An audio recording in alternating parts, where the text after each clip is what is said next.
So you talk about Roswell, and that's probably the most famous UFO kind of thing. And you say that it happened and that it crashed.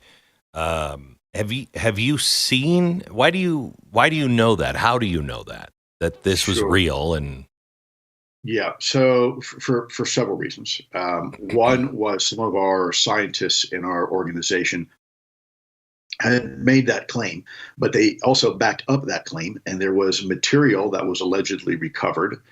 I can tell you definitively when looking at the material, it is very, very unusual. Some scientists had done some research on it. To this day, I should say that about 3 years ago, I think we finally got to the point where 3 or 4 years ago, where we were able to at the macro level bring together the two materials we saw in this material, and to this day we still cannot replicate the physical properties, the physical aspects of the material that was recovered. And when you ask some of the best and brightest in the aerospace corporations, they say, look, we have no idea what this would be used for, and we still can't replicate it. Well, okay, that's interesting, but who can? Right? And they say, well, it's possible country X or country Y now has that capability. Okay, well, what about 50, 60 years ago? And you get back this, big stare, and like there's no one had that capability is the response. And I liken it to going into King Tut's tomb for the very first time in the 1920s, opening it yeah. up, the vault, and seeing a fully assembled 747 sitting in there. It doesn't make sense temporally. They did not have that technology. And the same thing is with some of this material. In some cases, we still don't have the technology. And so, but there it is. It's engineered. Someone put it So together. so tell me what happened that day and what is left? How much of this material? Were there bodies? Yeah. Tell me So, what happened that uh, day.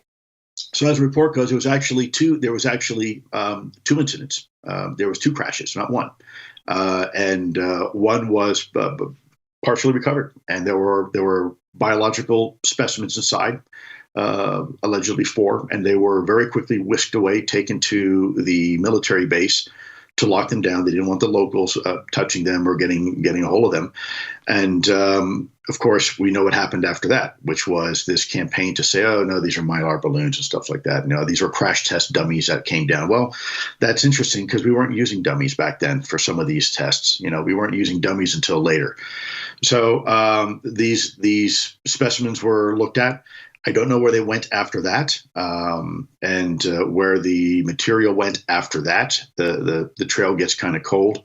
Turns out later that there was another U.S. military installation, Wright-Patterson in Ohio, that also was involved in looking at material of crashed unknown vehicles of unknown origin. And yeah, it's there's even some very interesting documentation out there if you know where to find it. Again, that's completely unclassified. Anybody can look at it. There's a site called the Black Vault. The gentleman who runs that has a huge library of Freedom of Information Act releases that the U.S. government, the CIA, the FBI, the NSA, the Department of Defense, the DIA have all released over the years. And there's a treasure trove of these documents. And when you start reading these documents and realizing these are official government documents to the director of the FBI, from the director of the FBI to the director of the CIA, the National Security Council, these are real. These are legit. This is not Lou Elizondo telling you this. This is your government telling you this. And I think this I is know, part but of our my government always frustration. lies to us. So that's the Yeah, no, yeah, problem. sure. Yeah, no, touche, of course. But a lieutenant colonel that's there in the field writing a report, they're not lying to you. A Yeah. politician, maybe. A Yeah. senior person that's trying to cover their butt, yeah. But a low-level lieutenant colonel who's there, who's an MP, military police, is just writing the report to his general. They're not lying to you. That's a real report written by a real individual about a real occurrence. So have you been allowed to see anything? I mean, I assume there's been other crashes. Have you been able to actually see this evidence with your own eyes, the I actual actually physical evidence? Yeah, I actually gave a briefing to a senior member of the Department of Defense in 2017, several briefings, about the material that I personally have held in my hand. I have held it in my hand, and so have other individuals that, and I'm not going to say who they were, that worked for very, very high-end aerospace companies, best of the best, and they're looking at this from an engineering perspective, and they're scratching their head. They're saying, I mean, I can see it, I believe it, but I can't believe this material was found back then. And under those circumstances, this material, we did not have the engineering capability. It isn't an engineered piece of material. It's layered. It was studied by NASA Jet Propulsion Laboratory. It's been studied by other organizations as well. And of course, that's really the gold standard, isn't it? When you have material that you can analyze and you can look at that material and succinctly say, yeah, this material is very special and it requires an X degree amount of technology to manufacture or reproduce. And frankly, it did not exist at the time the material was found, at least not with us, with humans. So there seems to be a theme with the spottings, and that is nuclear test sites or nuclear sites and water. Why? Yeah, so you're right. Nuclear technology. It's not just nuclear weapons. It's nuclear propulsion, right. Nuclear technology. We've seen them over our national laboratory, Savannah River facility. There's some reports that came out, Oak Ridge National Laboratory. But if you think about the Navy, right? A lot of people are aware of the Navy incidents. Well, what is a nuclear carrier strike group? Well, it is a huge nuclear footprint. In some cases, probably a bigger nuclear footprint than the entire state of New York, because you've got a nuclear powered carrier, you've got other vessels that may be nuclear powered, you've got submarines that have nuclear power and other nuclear capabilities potentially. So you've got this huge nuclear footprint. And we also have known, the two things that you just said are correct. There seems to be a correlation between UAPs and water and nuclear technology, nuclear capabilities. We don't know why that is, but if you think about it, again, back to the nuclear carrier group, strike group, it is nuclear. It's a huge nuclear footprint. Where? In the middle of the water. And so that's why my colleagues and I had put forth a plan called Interloper to try to get one of these things. And when I say get one of these things, explain what Interloper is. This is fascinating. This is fascinating. Sure. Yeah. So when I was at the Pentagon, my colleagues and I realized that there was this interest in our nuclear equities and water. And so the idea was to create in essence, a honey trap, be able to create an irresistible target that we knew UAPs would show up to, because every time these guys were going out, like with the Roosevelt and the Nimitz, they were seeing UAP. So we said, okay, let's work with the interagency group. Let's talk to other members of the intelligence community, and let's create this honeypot where we would put this nuclear carrier strike group in a certain area, and then as the UAP show up, we turn on the lights. We turn on all our sensor data to start collecting information, telemetry, and other stuff on these signatures on these UAP. And so everybody liked the idea. It went up. It got staff. Went up to the Joint Staff. We had a lot of support for it. And then at the very end, it got killed by somebody at a very senior level. And there's some speculation why that occurred. A lot of folks believe is because we were getting too close to another UAP effort, long-running UAP efforts that the U.S. government had going on, and it was put on ice for a little while. And they were getting concerned that maybe our group was getting too close to their group. I don't know if that is correct. That is just some suppositions by some of the folks, some of the members of our team. I don't know if I personally believe that. It may have just been too risky. There's always this concern when you're talking about UAPs in the government because it's controversial, and I don't think anybody wants to be associated with UAP in the government because it's got kind of that silly factor, that woo factor. So there's some political issues there that we're also. There's also stuff that you talk about in the book, like Collins Elite. Talk about Collins Elite. What is that? Sure. Yeah, Collins Elite is a group of, and I don't want to say fundamentalists. I would rather say probably maybe more radical, religious individuals in the government, particularly in national security, the Pentagon, and the intelligence community, that are very, very staunchly devout religiously. And by the way, I'm religious, so this is not. I'm not hating on anybody. But they had a moral issue with us pursuing this topic. They believe that it contradicted their theological belief system, that these UAP were in fact demons. They were, it was, if you studied UAP, then you were going against the word of God. And by the way, there are some wait. Why? Because we're the only intelligent beings in the universe, or because they actually believe these were demons? Yeah, no, I can't tell you why they thought what they thought. Look, there's people right now that believe it, that these things are demonic. My response is, look, at the end of the day, I can't say for sure that they're not. I don't know, but I think we should figure it out. I don't understand how. I've never seen anything in the scriptures or anything that says demons needed vehicles. Right. I mean, well, I think they're going back to scripture of being deceivers and, trying to lure us away from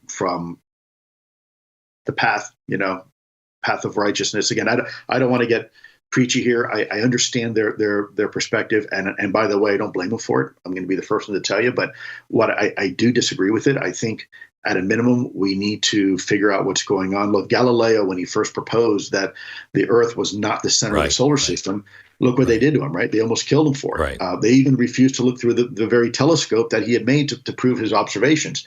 So, and at the end of the day, it didn't really at all contradict religion at all. In fact, maybe in some cases, maybe even reinforced it and showed the grandeur of the universe. And so I had a conversation not too long ago, a couple of years ago in Italy, with a very senior academic from the Vatican about this topic. And he said to me, he says, look, it's interesting you say that, because at least in the Catholic faith until the 1600s, it was heretical to say that there couldn't be life somewhere else, because you're putting artificial limitations on the dominion of the notion of God and his omnipotence. So, I think it's probably more of a modern interpretation that maybe these things are representative of some sort of demonic, presence.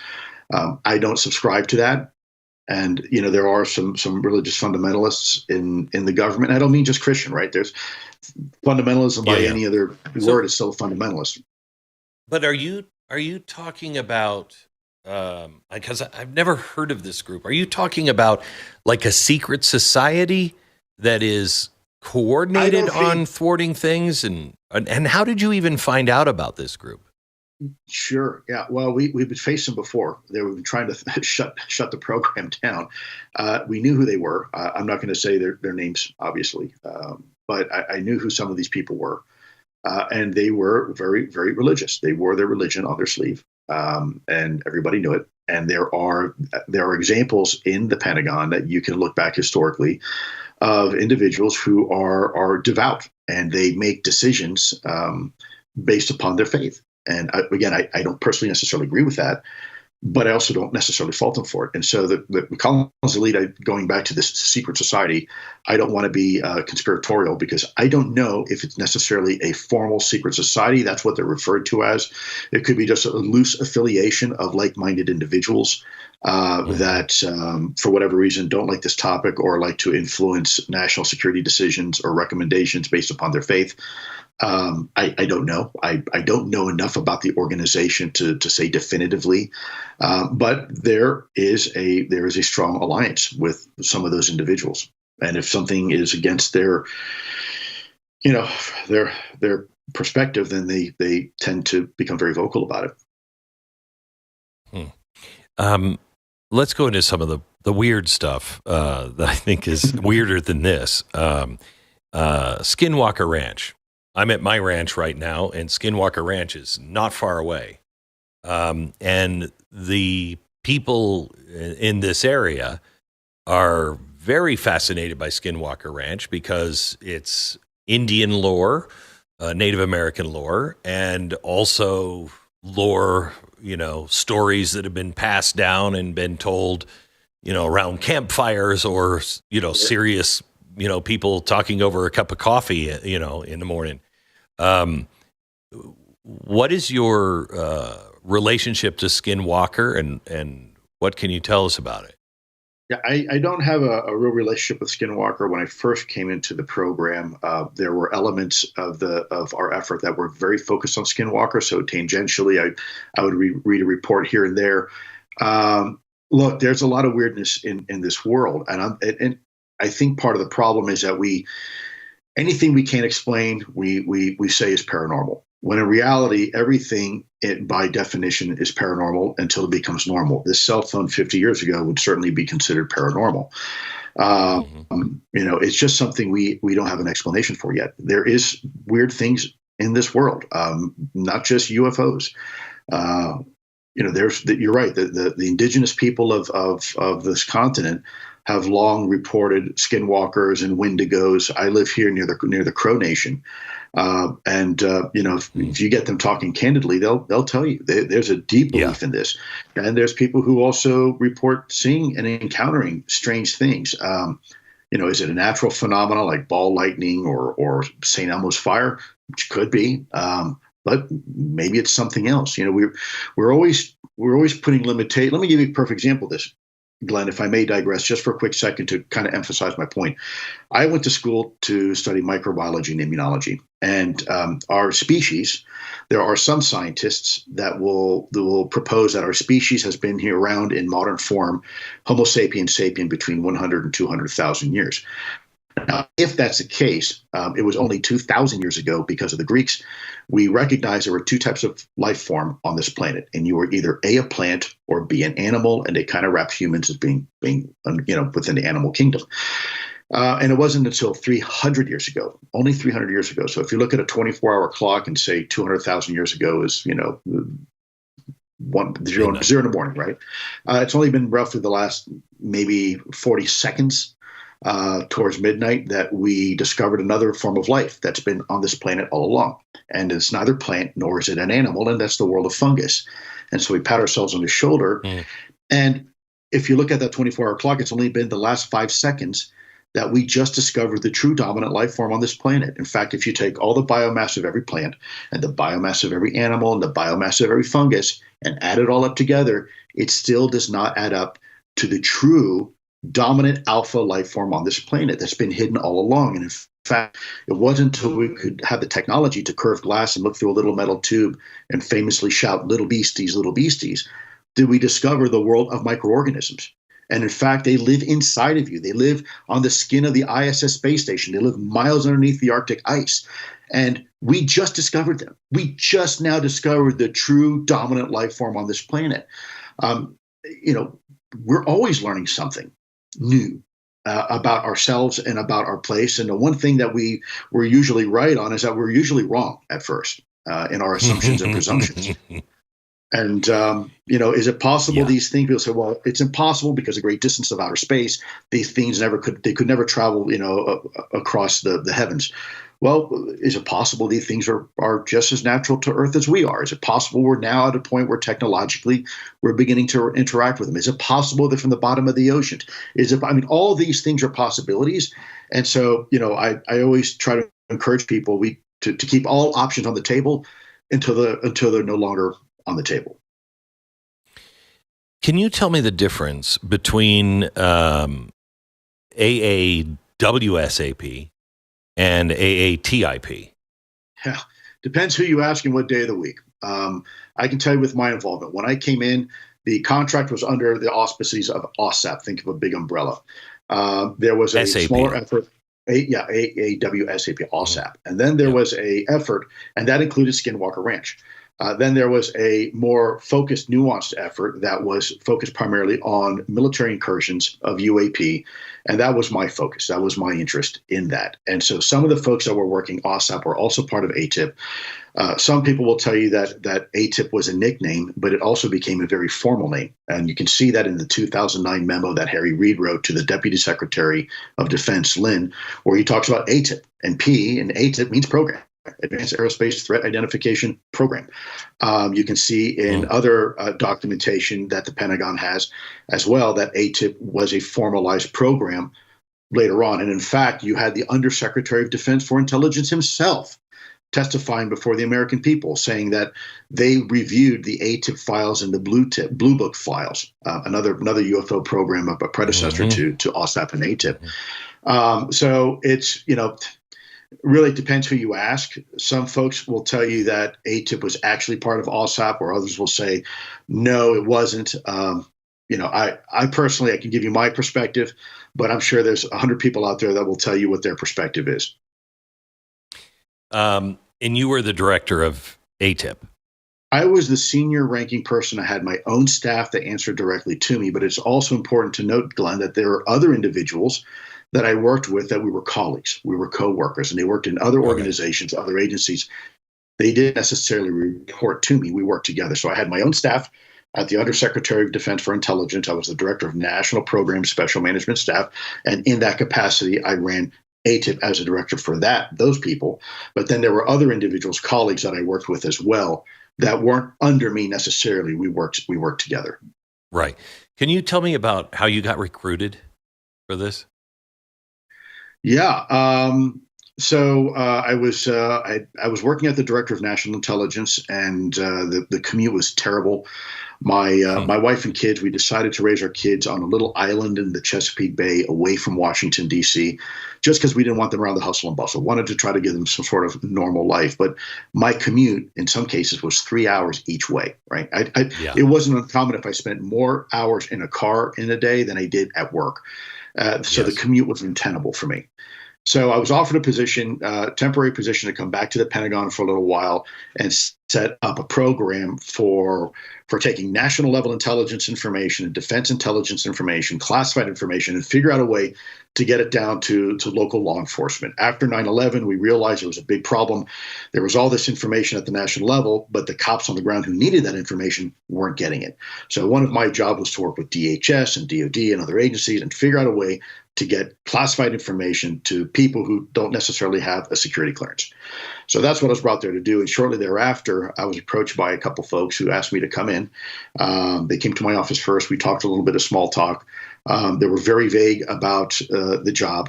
And it wasn't until I met the program director at the time for OSAP, Dr. James Lukatsky, by the way, the epitome of a rocket scientist. I mean, the absolute, probably one of the world's premier scientists on aerospace and rockets. He's far too humble to tell you that himself, but he really was and probably still is.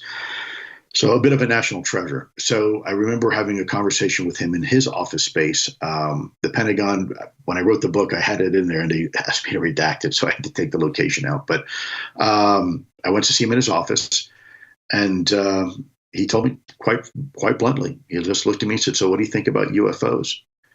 And so I answered him truthfully. I said, "I don't."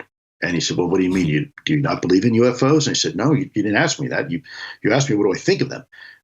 And the answer is, I don't think about them. I'm too busy, chasing bad guys and trying to get, do my other job.